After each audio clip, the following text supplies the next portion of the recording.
morning, everyone. Today we'll be looking at Oscar Wilde's De Profundis. So this is text 2.1.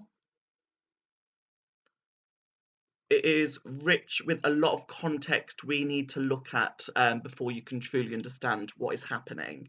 But if you can just pause for a moment and read the text, and then we'll go through the key context first. So just make sure you've got enough paper and room because there's more contextual notes than usual.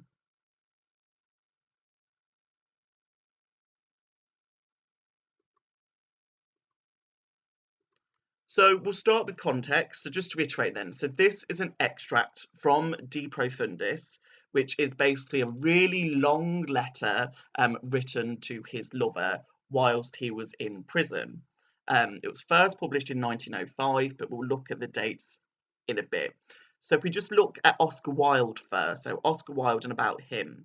Now, he was born 1854, died in 1990.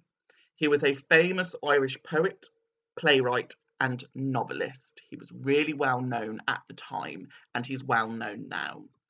Some of his famous works, which you might have heard of, The Picture of Dorian Gray and The Importance of Being Earnest. Really prolific, well-known writer. So before we get into him going to prison, etc., just some more background information about his personal life, which is really important. So he married Constance Lloyd in 1884, who was a woman. He did have 2 children with her. However, on top of this, he was known for his affairs with men. So his marriage did unravel. He embarked upon homosexual relationships with a number of different men. And the key kind of affair that he had was with Lord Alfred Bruce Douglas, who is also known as Bosie, and he was a British poet. So of all the kind of affairs he had, this is the key one, and we'll be looking more into Bosie in a second. So he's having this affair with Lord Alfred Bruce Douglas, so Bosie, but Bosie's father was high up in kind of law at that time, and he really did not approve of the affair that his son was having with Oscar Wilde at all. And what he did, he sought to publicly expose Wilde's homosexuality. So this annoyed Wilde. He didn't know why, his partner's his partner's dad, was so against them as such. So what he did, Wilde sued his partner's dad for slander. So basically for talking about him.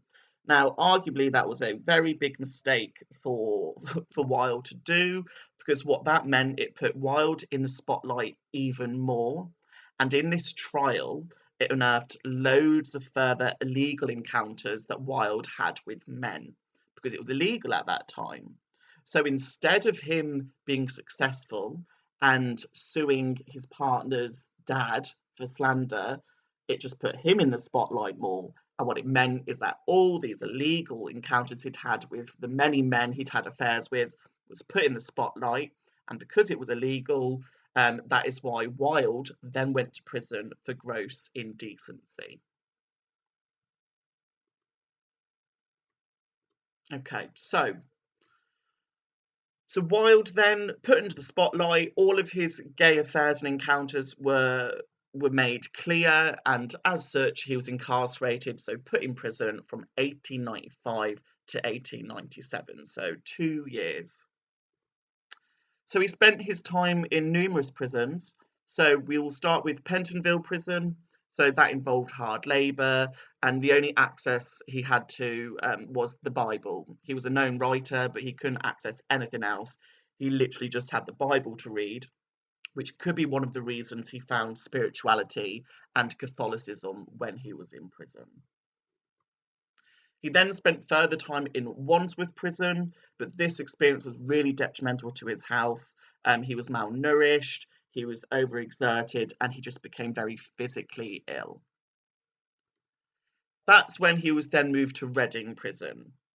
And this is where he spent the remainder of his sentence, and this is where De Profundis was actually written. So thinking just along the line then, so he's been in Reading Prison for a year or so, And then he has this new prison officer called Nelson.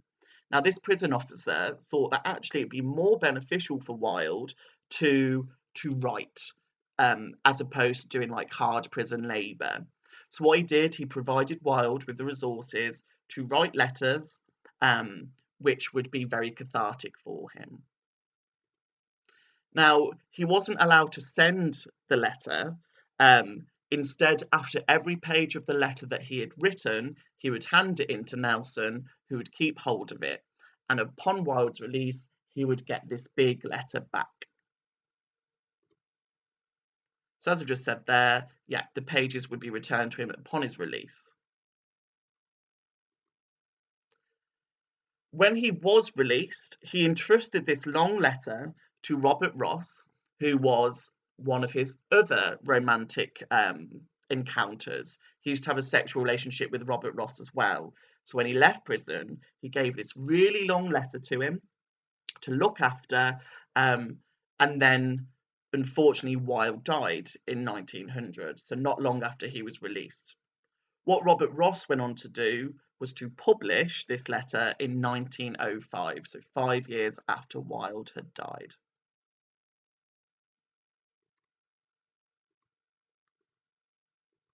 So Ross had this letter, and he's the one that titled it De Profundis.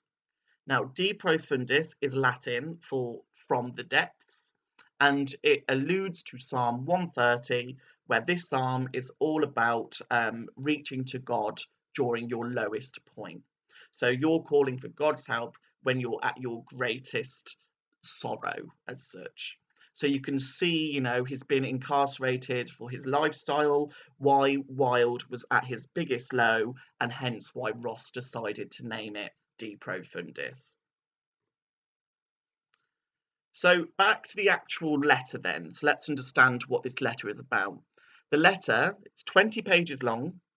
He addressed it to Bosie. So this letter was written for Lord Alfred Douglas, the man he was having his affair with, and the man whose father led to him going to prison. Now, the first half of the letter, he's talking with Bosie just about their relationship, how extravagant it was, but also how shallow and superficial their lifestyle was. He's really reflecting on their relationship. Now, this isn't part of our extract, this first half. The second half of the letter is the bit that we have just read, and that is about his spiritual reflection. So he's learning to identify with Jesus Christ. It's got his personal growth, and it's about him taking responsibility for his experiences and what's happened to him. But we'll get to more of that when we start analysing the text. So he reflects more on his physical and emotional struggles, and how it's given him humility. He's not arrogant anymore. He understands the purpose of life as such. So again, we'll look at that more shortly. And just a final thing I've added there, Wilde would have been able to edit this big letter after he was released, because he got all the pages back. So you could say there's some editing in there. We don't know if this is the original one that he'd written at the time in prison. But again, don't worry too much about that. All you need to know is that this is a letter towards the end of his prison sentence that he'd written to his lover, Bosie, and it's about him reflecting on his time in prison and on his life.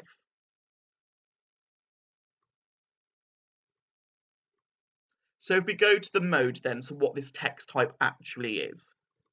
So it is a letter. First and foremost, it's a letter that was addressed to his lover, Bosie.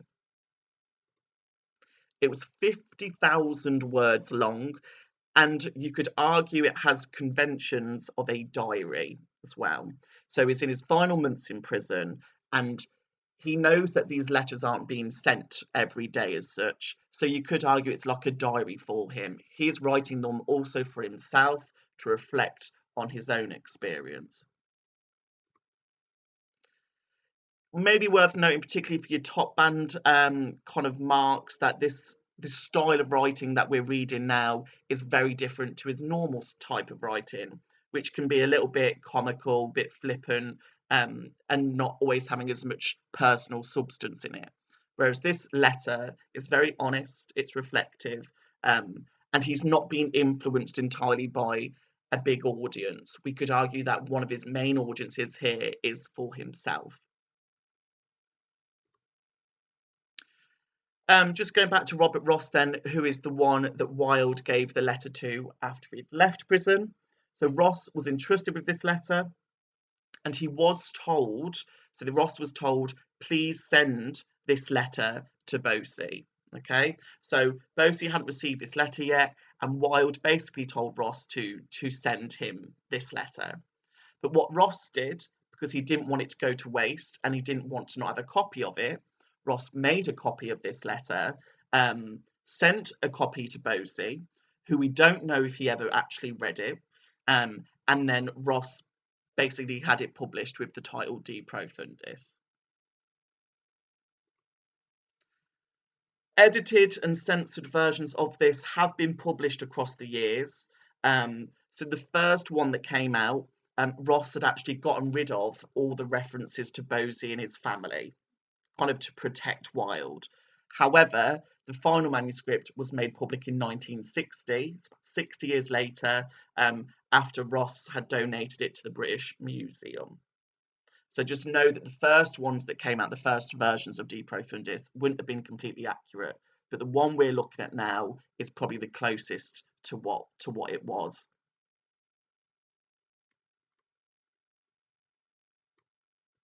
Right, so the purpose of this letter then. So we can say it serves as a tool for Wilde's own self-reflection and catharsis. You know, he's a writer, he's been trapped in prison without the opportunity to, utilize his skills. So actually what this allows him to do is to be himself again and to reflect on his life decisions. Wilde was a popular writer, so he might have known that it was going to be published in some form at some point. So maybe you could say that his purpose is to challenge the preconceptions of the public who would have had this kind of tarnished viewpoint of him after he was sent to prison. So he's trying to show people that he's taken responsibility for his previous mistakes, that he has grown, and that he's learned from this experience. And then, particularly in the starting kind of pages of the letter, it's basically trying to get Bosie to take some responsibility for what happened in their relationship and the role maybe he had to play in Wilde's incarceration. But you don't need to worry about that too much, but just know that obviously it's trying to get Bosie to think about himself as well.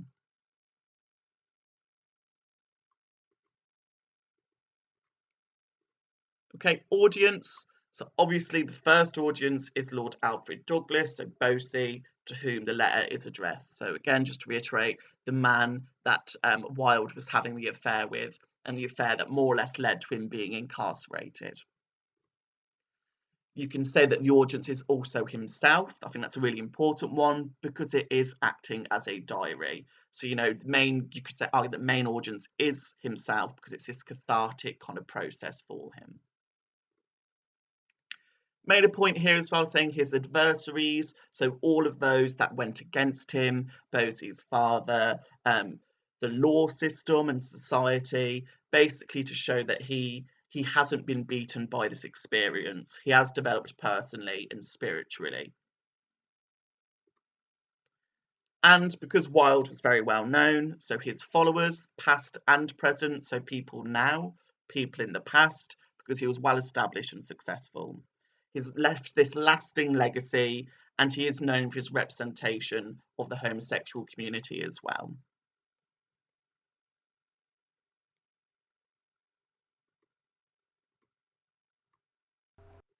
And topicality then. So what is actually happening in our specific extract? So first, it begins with Wilde offering an honest admission that whilst prison has caused him to suffer, he will gain experience and strength from it. So at the start, he's saying he hopes that one day he can look back at this experience and learn from it. After that, he then goes on to say, uncharacteristically, because he was known for being very kind of self-involved, that he no longer dwells on the views and judgments of others. he's not consumed by selfish thoughts, and that he's become more than that.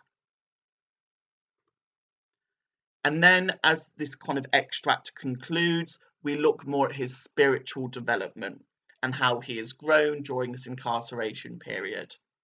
He comes to end this with his nice little sentence at the end saying he isn't going to forget this experience and how it has now become part of him.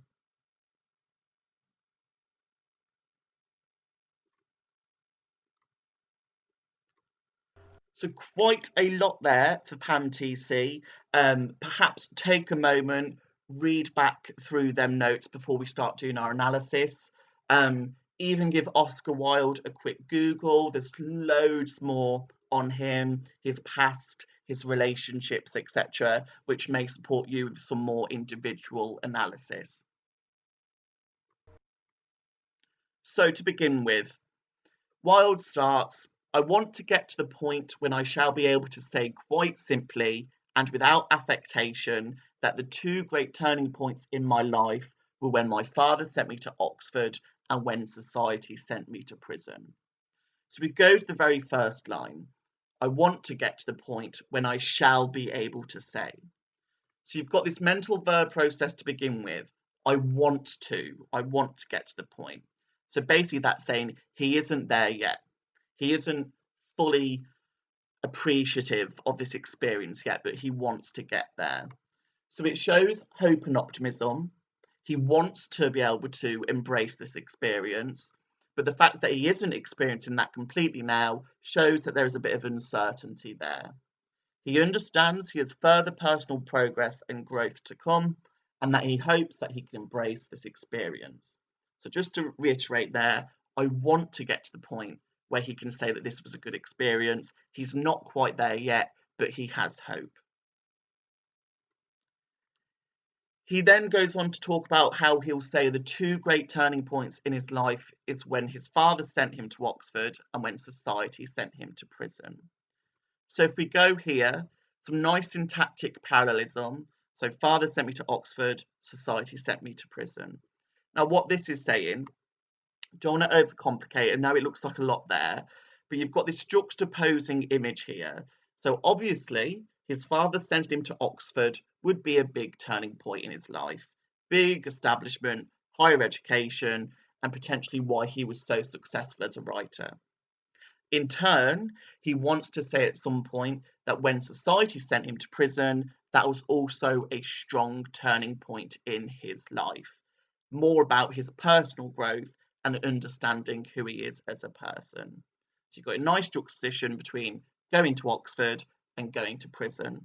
Seems a bit unusual, but he's basically saying he wants to embrace this experience. However, when it says, and when society sent me to prison, you could argue that society is personified. So it's making society seem like this human being who is responsible for sending him to prison. So you could say his voice there is one of resentment a little bit, because he was sent to prison due to society's perceptions of homosexuality. Society, their views on gay people is what sent him to prison. So he's not taking the blame himself. He is putting the spotlight here on what society's views are of homosexuality. And it shows his lack of power. And yeah, quite a lot you could do with that.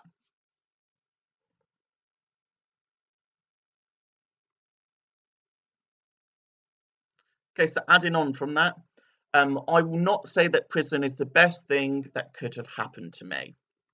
Right. So that you've got your superlative best. So I won't say that prison is the best thing. Now it's quite wry, bit sarcastic, because it's just a clear understatement, isn't it? You know, who would say that prison is the best thing that could happen to them? So it's a little bit sarcastic there. He acknowledges that, you know, he has got some self-respect, he has got strength still, and he's not going to say that of all the things he's done in his life, all of his accomplishments, that prison is what defines him. So he's still trying to maintain his kind of persona and strength there. He then goes on to add, for that phrase would savour of too great bitterness towards myself. So just adding on to that then, got your abstract noun bitterness, And he's saying that he is not going to resent himself and kind of forget every success he's had in his life just because of this one instance. So I've just put here, he clarifies that by accepting this experience willingly, it'd mean degrading himself. By saying it's the best thing, it would make himself look foolish. So he shouldn't just resent himself entirely, because the bitterness he would feel would strip him of his identity.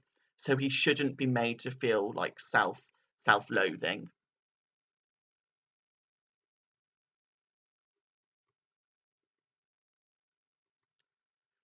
Then says, I would sooner say or hear it said of me that I was so typical a child of my age. So to start with this bit, so you've got your adjective typical when describing what he was like as a child. Now, he's basically saying that he had a conventional childhood. He made his own decisions in his life. He's responsible for what happened, and that he's not blaming an unconventional childhood, etc. He was like everyone else. So he's kind of defended himself there. You know, he was a typical child, and that everything that came after was because of his choices. Now, that is not to say that homosexuality is a choice as such. It's more about how he acted on it in a society which didn't accept it. So this is when he says that in my perversity, and for that perversity's sake, I turned the good things of my life to evil, and the evil things of my life to good. So you've got some reverse syntax there. So you've got your flipped sentence type. So good things of my life to evil, evil things of my life to good. So the good things of my life to evil could include, you know, his wife, his children, the neglect, and how he turned that into something evil. The evil things of his life, it's quite self-deprecating there if he is referring to his homosexuality and how he turned them into something good, perhaps with Bosie. It just shows how complex his thoughts are here, and there's still that sense of self-loathing which society has put on him. So you've got the repetition of perversity when talking about himself. So obviously perversity has got negative connotations. It's self-deprecating. It's like he's hating on himself because he's gay. So you can see how society's views on homosexual relationships have kind of made him resent himself slightly, which is really sad. Then you've got your reverse syntax after, showing that, you know, through all of his decisions, his own actions, that he is in prison. He's basically taking responsibility for what happened to him. Shows as well the battles he's been forced to think about when he's been in isolation. He's been sat there thinking about, what did I do wrong? What decisions did I make which led me to be here? So again, just talking about the fact that you can see how society has clearly had an influence on how he perceives himself.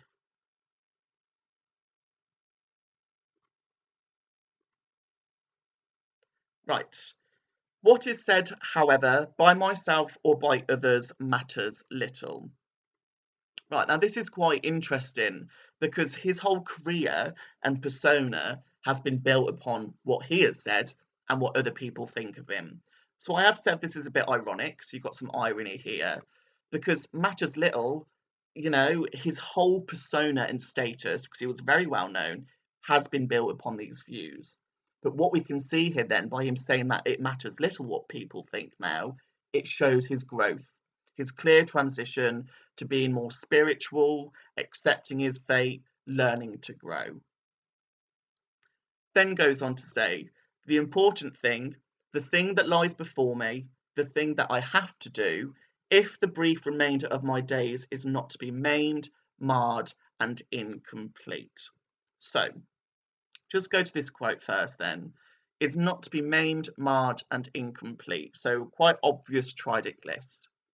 You've also got the consonants of the M sound, so remainder, my, maimed, marred, incomplete.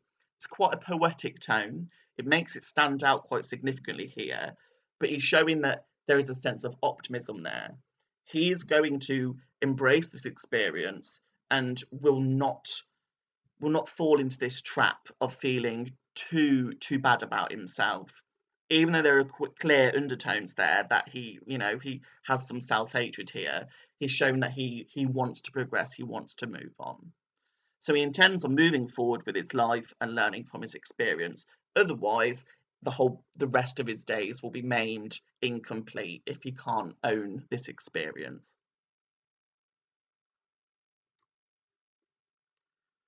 So just the second kind of part of that sentence, I've just had to cut it up. So main margin incomplete is to absorb into my nature all that has been done to me, to make it part of me, to accept it without complaint, fear, or reluctance. So where it says is to absorb into my nature all that has been done to me, to make it part of me. It's quite interesting here. It is a metaphor. It's basically saying he needs to absorb everything that's happened and make him part of him, make him stronger. Now, it is an extended metaphor. He's embracing experience. It's going to become part of him. That's how he will grow. But I think the most interesting part is that he says, all that has been done to me.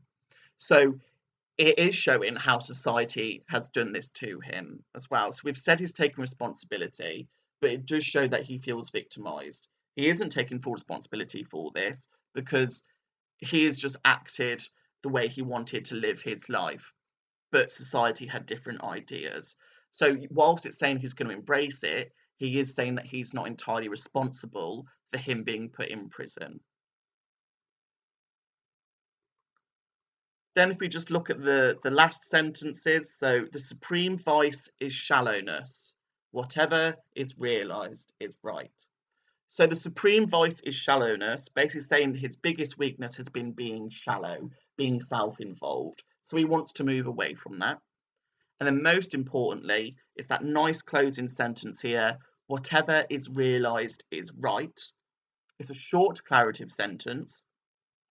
It's very effective for it being at the end as well. It's quite blunt and sudden. But he has to rid himself of all the superficial parts of his past, and he understands now that what the most important thing is learning from your actual experiences. So where it says whatever is realised is right, I would just reword that to whatever I've actually experienced is right. It's not just about opinions or what he thinks or what he wants to know. It's his own personal experiences which make him who he is.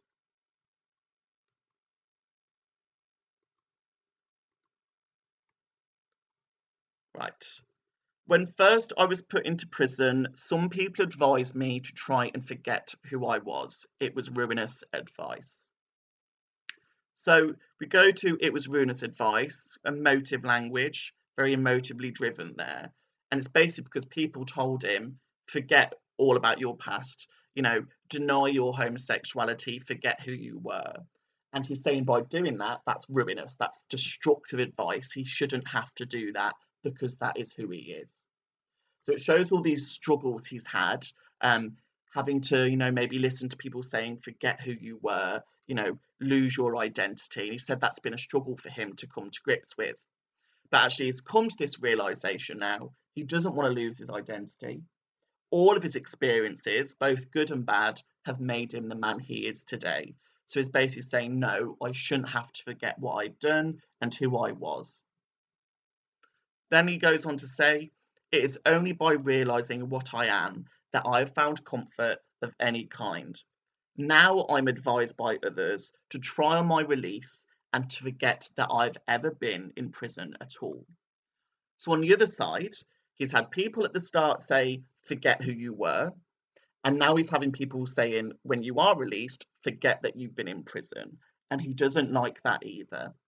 So you've got the repetition of forget there. So at the top, it was forget who I was, and now it's forget that I've ever been in prison. So he repeats this notion, basically saying that, he doesn't think that he should have to forget that he has been in prison. Because again, whatever is realised is right, just like the previous slide, he needs to embrace every part of his experiences. So it shows his growing self-worth, his growing strength. He's not going to have to pretend that this never happened because it is now part of him. So just to add on to that then, so next part of it. So I've just said to forget that I've ever been in prison at all. He then follows that up by, I know that would be equally fatal. So to try and forget that he's been in prison would be fatal to him. So key quote there would be equally fatal, hyperbole. And this hyperbolic language is foregrounding that to survive and to basically prosper in the future, he has to learn from his experiences. Otherwise, he isn't being true to himself. In essence, a part of him would die. So if he forgot all about his time in prison, he's basically forgetting an important part of his life, and he refuses to do that. He then goes on with all this imagery now, and he says it would mean that I would always be haunted by an intolerable sense of disgrace, and that those things that are meant for me as much as for anybody else. And then he goes on to a big description, which we'll look at the next slide. But for now, he says if he forgot prison, he'd be haunted by an intolerable sense of disgrace. So you've got your abstract noun disgrace there. And basically, again, he's unwilling to forget this. He'd be made to feel ashamed of himself. So if he pretended that this didn't happen to him and he just brushed it off, he isn't owning his own identity anymore, and that he'd feel quite ashamed of himself. Also, when it notes, that he wouldn't be able to enjoy the beautiful things out there which are made for him as much as for anybody else, it shows that he's got this kind of strength and pride. He's saying that he deserves the same opportunities as everyone else. He deserves to enjoy nature and beauty just as much as everyone else out there.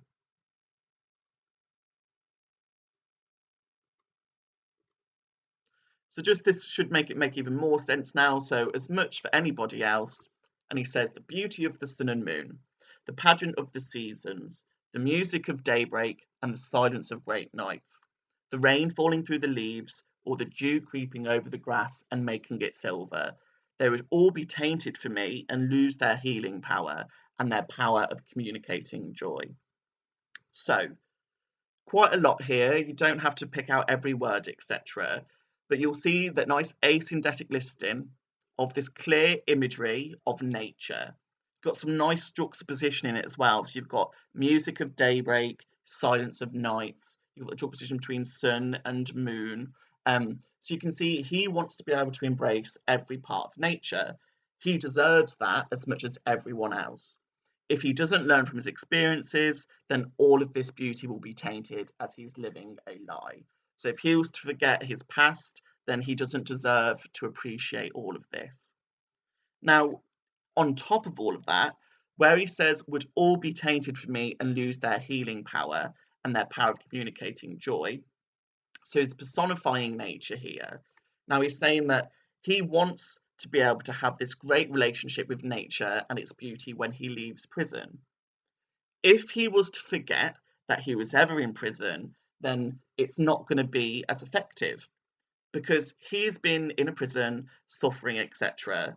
And just think how excited he must be by the prospect of going outside, of feeling fresh air, from hearing the music of daybreak. The thought of that for him is so special because he's been in prison.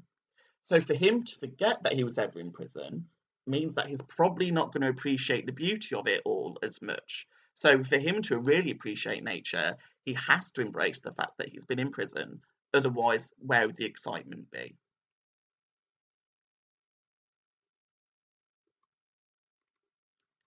Okay, coming to a close then. So he says to regret one's own experiences is to arrest one's own development. To deny one's own experiences is to put a lie into the lips of one's own life. It's very clearly here, syntactic parallelism.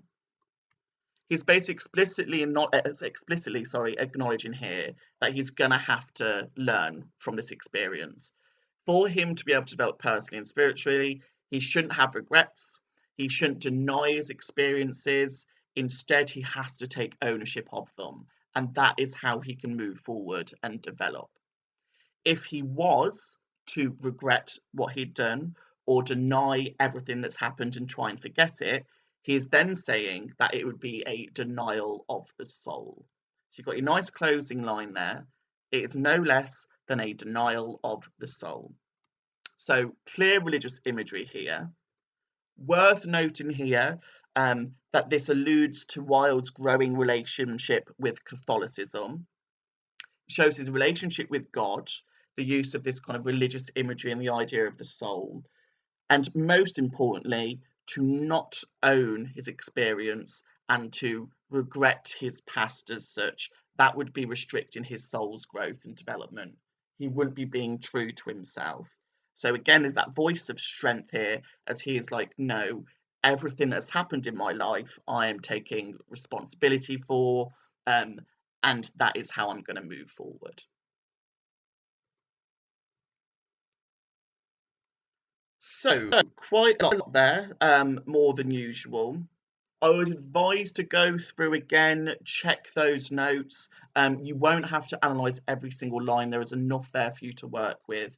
But when we start looking at the question, it'll be how does Wilde create a sense of voice when discussing his experience in prison? Loads of different interpretations. What I've just said isn't the be all and end all. You can see he's actually contradicted himself at times. You've got a voice of kind of self hatred when he talks about perversity, but at the same time, he's trying to come across as quite strong and that he's not going to regret his experiences. So, again, loads you can explore. Don't feel too tied down to these notes. You know, there's more that you'll be able to do as well. If you do have any questions on this one, though, please do get in touch.